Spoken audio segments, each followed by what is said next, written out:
Assalamualaikum warahmatullahi wabarakatuh. Halo teman-teman, perkenalkan nama saya Nadia Segaf dengan NPM 0227241123 Saya mahasiswi dari Universitas Unhair dari Fakultas Ekonomi dan Bisnis, Program Studi Akuntansi. Video kali ini dengan tema yang menarik, yaitu perbankan syariah di Indonesia, di mana ada pembahasan tentang tantangan dan peluang. Baik, langsung saja di sini saya akan menjelaskan tentang bagaimana cara kerja praktik perbankan syariah di Indonesia melalui dengan sejarah, prinsip dasar, bentuk kegiatan, regulasi, tantangan, serta peluang perkembangannya di masa depan yang modern ini. Yuk teman-teman, simak dan pahami lebih dalam lagi tentang perbankan syariah. Pasti teman-teman tidak asing kan kalau mendengar apa itu perbankan syariah. Perbankan syariah ini adalah sistem perbankan yang dijalankan berdasarkan prinsip-prinsip Islam syariah. Artinya, segala kegiatan dan produk perbankan harus terhindar dari riba yang seperti bunga. Contoh lain yang saya ambil seperti pinjaman di bank konvensional. Nasabah meminjam 10 juta dan harus mengembalikan sebesar 11 juta dalam 1 tahun. Di sini tambahan bunga sebesar 1 juta. Yang itu yang kita sebut bunga dan termasuk riba nasiah, tambahan karena waktu. Sedangkan gahar yang artinya di sini yang kita ketahui adalah ketidakjelasan. Secara sederhana, gahar terjadi ketika sesuatu yang diperjualkan tidak jelas seperti bentuknya, jumlahnya, harganya, dan waktunya, sehingga bisa mengerugikan salah satu belah pihak. Yang terakhir, masir atau spekulasi adalah kegiatan atau menembak sesuatu yang belum pasti, biasanya dilakukan untuk mendapatkan keuntungan tetapi juga mengandung risiko, kerugian atau yang kita sebut dengan judi. Di sini juga ada praktik zalim. Sebaliknya, sistem ini menegakkan bagi hasil profit and loss sharing, yang artinya keuntungan dan pembagian seperti keadilan, transparansi, dan etika bisnis yang islami. Teman-teman, di sini perbankan syariah juga mulai berkembang sejak awal 1990-an dengan berdirinya Bank Muamalat Indonesia pada tahun 1992 sebagai bank syariah pertama. Sejak saat itu, perbankan syariah mengalami pertumbuhan yang cukup pesat, terutama setelah adanya Undang-Undang Nomor 21 Tahun 2008 tentang perbankan syariah yang mendasari hukum kuat bagi operasionalnya. Setelah itu, di sini ada prinsip-prinsip dasar perbankan syariah. Sebelum kita lanjut, teman-teman, untuk membahas praktiknya, penting untuk kita memahami prinsip utama yang menjadi fondasi sistem ini. Yang pertama, larangan riba. Bank syariah tidak mengenal sistem bunga.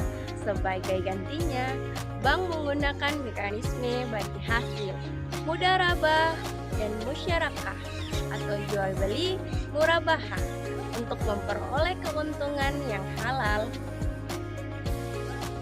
Teman-teman, yang dimaksud dengan murabahah adalah akad jual beli di mana bank membeli barang yang dibutuhkan nasabah, kemudian menjualnya kembali kepada nasabah dengan harga yang ditambahkan margin keuntungan yang disepakati bersama. Sedangkan nasabah membayar secara cicilan atau tunai sebagai kesepakatan. Contoh kasus, seorang nasabah ingin membeli sepeda motor sebesar 20 juta tetapi belum memiliki dana tunai Di sini teman-teman, nasabah mengajukan pembiayaan murabahah ke bank syariah. Teman-teman, di Indonesia di perbankan syariah ini juga mulai berkembang sejak awal 1990-an dengan berdirinya Bank Muamalat di Indonesia pada tahun 1992 sebagai bank syariah pertama. Saat itu, perbankan syariah mengalami pertumbuhan yang cukup besar, terutama setelah adanya Undang-Undang Nomor 21 Tahun 2028 tentang perbankan syariah yang menjadi dasar hukum kuat bagi operasionalnya. Setelah itu, di Indonesia ada juga prinsip-prinsip dasar perbankan syariah. Sebelum kita lanjut teman-teman, untuk membahas praktiknya, penting untuk kita memahami prinsip utama yang menjadi fondasi sistem ini. Yang pertama, larangan riba. Bank syariah tidak mengenal sistem bunga sebagai gantinya. Bank menggunakan mekanisme bagi hasil mudharabah dan musyarakah atau jual beli murabahah untuk memperoleh keuntungan yang halal. Teman-teman, yang dimaksud dengan murabahah adalah akad jual beli, di mana bank membeli barang yang dibutuhkan nasabah kemudian menjualnya kembali kepada nasabah dengan harga yang ditambahkan margin keuntungan yang disepakati bersama. Nasabah membayar secara cicil atau tunai sesuai kesepakatan. Contoh kasus di sini teman-teman, seperti yang saya ambil, seorang nasabah ingin membeli sepeda motor seharga 20 juta, tapi belum memiliki dana tunai. Di sini teman-teman, nasabah mengajukan pembiayaan murabahah ke bank syariah.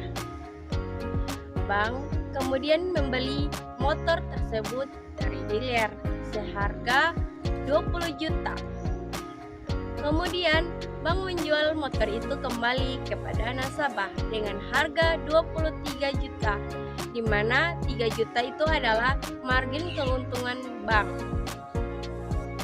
Setelah nasabah membayar cicilan 23 juta tersebut selama 23 bulan, misalnya teman-teman, 1 juta itu per bulan.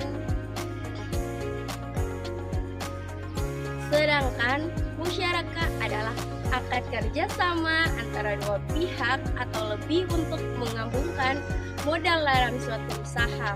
Keuntungan dibagi berdasarkan kesepakatan, sedangkan kerugian dibagi berdasarkan porsi modal yang ditanamkan. Contoh kasus di sini, teman-teman ingin membuka usaha dengan orang lain, seperti toko pakaian muslim.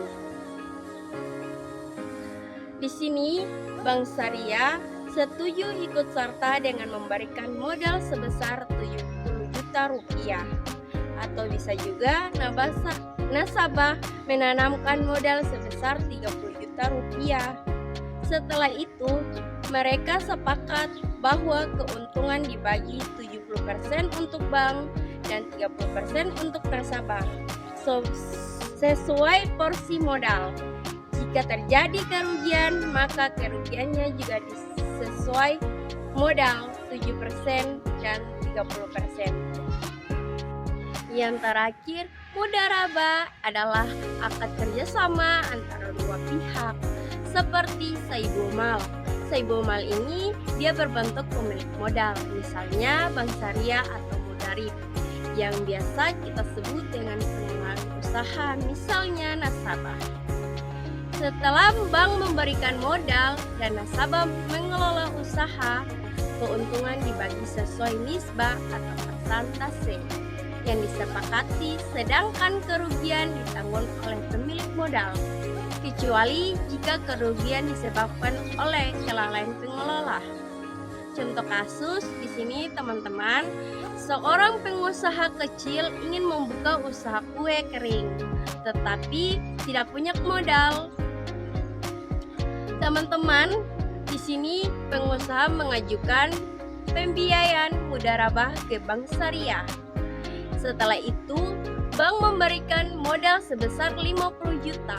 Di sini pengusaha pengelolaan usaha tersebut dan menghasilkan keuntungan 10 juta dalam 6 bulan. Berdasarkan kesepakatan, nisbah bagi hasil adalah 60% untuk pengusaha dan 40% untuk bank. Jadi, bank mendapatkan 4 juta, pengusaha mendapatkan 6 juta. Jika usaha rugi bukan karena kelalaian, kerugian ditanggung bank. Pengusaha hanya kehilangan tenaga dan waktu. Teman-teman, selain ada prinsip-prinsip yang sudah dijelaskan tadi, di sini juga ada loh jenis produk dan praktik perbankan syariah. Misalnya, penghimpunan dana yang kita sudah ketahui seperti giro wadiyah, titipan murni tanpa bagi hasil, nasabah dapat mengambil kapan saja. Giro wadiyah juga adalah produk simpanan dalam bank syariah yang menggunakan akad wadiyah, yaitu akad titipan. Kata wadiyah ini berasal dari kata bahasa Arab wadah, yang berarti menitipkan sesuatu kepada orang lain untuk dijaga. Jadi, giro wadiyah berarti rekening giro seperti simpanan yang bersifat titipan, di mana nasabah menitipkan dananya kepada bank syariah agar dijaga dengan aman tanpa adanya imbalan bunga. Adapun teman-teman dasar hukum giro wadiyah, Al-Quran antara lain, sesungguhnya Allah menyuruh kamu menyampaikan amanat kepada yang berhak menerimanya. IS An-Nisa ayat 58. Ayat ini menjadi dasar prinsip amanah, kepercayaan dan akad wadiyah. Dalam hadis Nabi Shallallahu Alaihi Wasallam, sampaikanlah amanah kepada orang lain mempercayamu. HR Abu Dawud dan Tirmidzi. Sedangkan Fatma DSN MUI 001 DSN MUI 2000 tentang giro yang menetapkan bahwa giro syariah boleh menggunakan akad wadiyah atau mudharabah. Teman-teman, tabungan mudharabah seperti nasabah menanamkan dana, bank mengelola bagi hasil sesuai nisbah. Misalnya, tabungan mudharabah dalam praktik perbankan syariah di Indonesia. Contoh kasus di sini teman-teman, seorang nasabah bernama Andi membuka tabungan mudharabah di Bank Syariah Indonesia atau yang kita sebut BSI. Andi seorang nasabah bertindak sebagai saibul mal, pemilik dana. BSI atau bank bertindak sebagai mudarib, pengelolaan dana. Selanjutnya, Andi menabung sebesar 10 juta ke rekening tabungan mudharabah. Lalu, Bank BSI menggunakan dana tersebut untuk kegiatan usaha halal. Misalnya, pembiayaan mudharabah yang artinya jual beli, sedangkan musyarakah yang artinya kerjasama modal atau ijarah sewa menyewa. Setelah 1 bulan, bank memperoleh keuntungan usaha. Keuntungan tersebut dibagi sesuai nisbah rasio bagi hasil yang disepakati sebelumnya. Misalnya 60% untuk nasabah Andi, 40% untuk bank BSI. Jadi, contoh perhitungannya di sini, misalkan total keuntungan bulan tersebut dari dana tabungan Andi salah satunya adalah 100.000. Maka pembagian hasilnya Andi menerima 60% kali 100.000 sama dengan 60.000. Bank BSI menerima 40% kali 100% sama dengan 40.000. Jadi saldo Andi di akhir bulan menjadi 10.000 tambah 60.000 sama dengan 10.060.000 rupiah. Jadi teman-teman, penting sekali yang kita harus ketahui di Bank BSI tidak ada bunga, tetapi seperti di bank konvensional. Sedangkan di Bank BSI keuntungan dan kerugian dibagi sesuai kesepakatan atau yang kita sebut sebagai nisbah. Jika usaha rugi bukan karena kelalaian bank, maka kerugian ditanggung oleh nasabah, berkurang pada pokok modal. Dalam menghadapi di era globalisasi dan digitalisasi, inovasi produk menjadi salah satu kunci utama bagi perbankan syariah untuk bertahan dan bersaing dengan bank konvensional. Inovasi produk bukan hanya berarti menciptakan produk baru, tetapi juga menyesuaikan akad, mekanisme, dan layanan agar lebih mudah dipahami, lebih praktis digunakan, dan tetap sesuai dengan prinsip-prinsip syariah. Dengan inovasi yang tepat, bank syariah tidak hanya menarik nasabah muslim, tetapi juga dapat menjangkau masyarakat luas yang menginginkan sistem keuangan yang adil, etis, dan transparansi.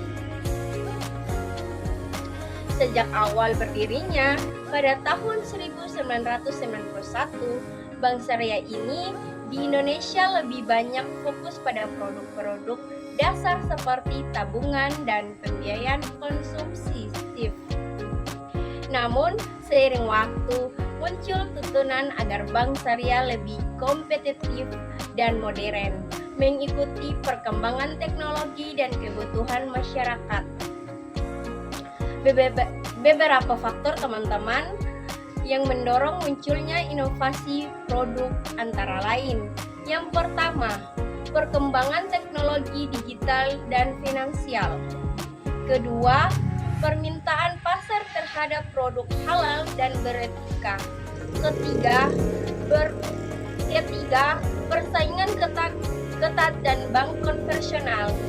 Keempat, kebijakan pemerintah dalam mendukung ekonomi syariah nasional. Kelima, kesadaran masyarakat terhadap keuangan berbasis nilai dan keadilan. Oleh karena itu, kini Bank Syariah di Indonesia telah meluncurkan berbagai produk inovatif, baik di bidang perdanaan, pembiayaan, maupun jasa keuangan lainnya.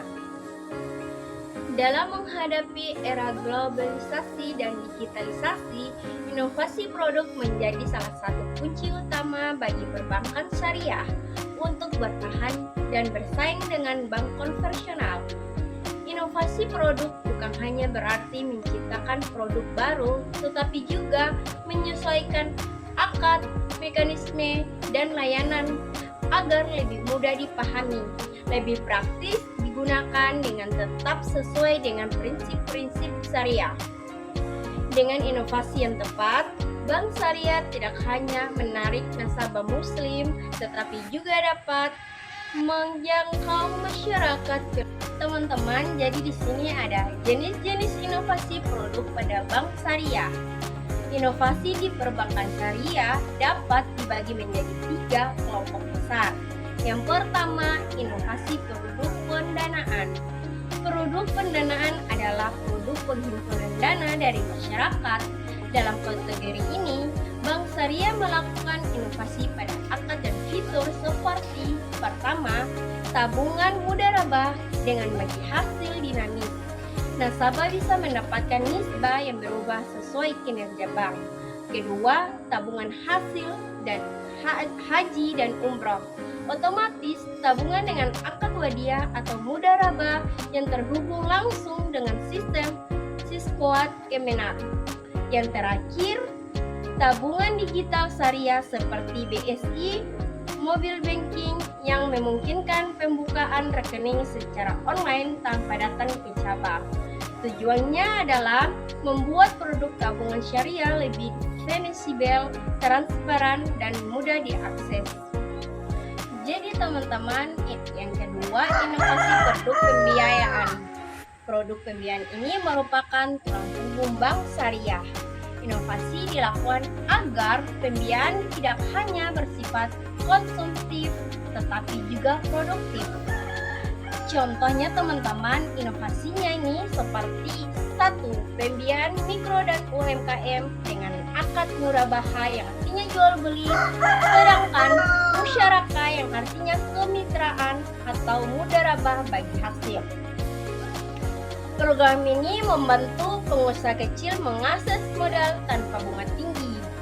Yang kedua, pembiayaan hijau seperti pembiayaan proyek ramah lingkungan seperti energi surya, pengolahan limbah, atau transportasi. Yang ketiga, pembiayaan rantai pasok, yaitu pembiayaan bagi pemasok dan distribusi dalam ekosistem halal. Semua inovasi ini dirancang agar masyarakat dapat berinteraksi secara produktif tanpa riba dan spekulasi. Yang ketiga, inovasi produk, jasa, dan digital. Aspek layanan menjadi fokus utama inovasi bank syariah modern. Bank syariah kini telah memanfaatkan teknologi untuk meningkatkan kenyamanan nasabah. Beberapa contoh inovasi jasa dan layanan. Yang pertama, mobil banking syariah. Aplikasi seperti BSI Mobil, BCA Syariah Mobil, dan Bank Mega Syariah Online memungkinkan transaksi digital sesuai prinsip syariah. Yang kedua, kris syariah. Sistem pembayaran non-tunai yang mendukung transaksi halal. Ketiga, zakat, infak, sedekah digital. Fitur ini pembayaran zakat langsung ke lembaga amil zakat resmi seperti Basnas dan dompet. Yang keempat, wakaf uang digital. Kerjasama antara bank syariah dan lembaga wakaf untuk memudahkan masyarakat berwakaf melalui plafon daring. Semua layanan ini menunjukkan bahwa bank syariah tidak tertinggal dalam transformasi digital. Pionir keuangan etis berbagai teknologi. Jadi teman-teman, inti dari semua itu ialah perbankan syariah di Indonesia adalah sistem keuangan yang adil, transparansi, dan berlandasan nilai-nilai Islam. Meski masih menghadapi berbagai tantangan, sektor ini memiliki potensi besar untuk tumbuh dan menjadi pilar utama ekonomi nasional jika didukung dengan edukasi, inovasi, dan sinergi seluruh pihak.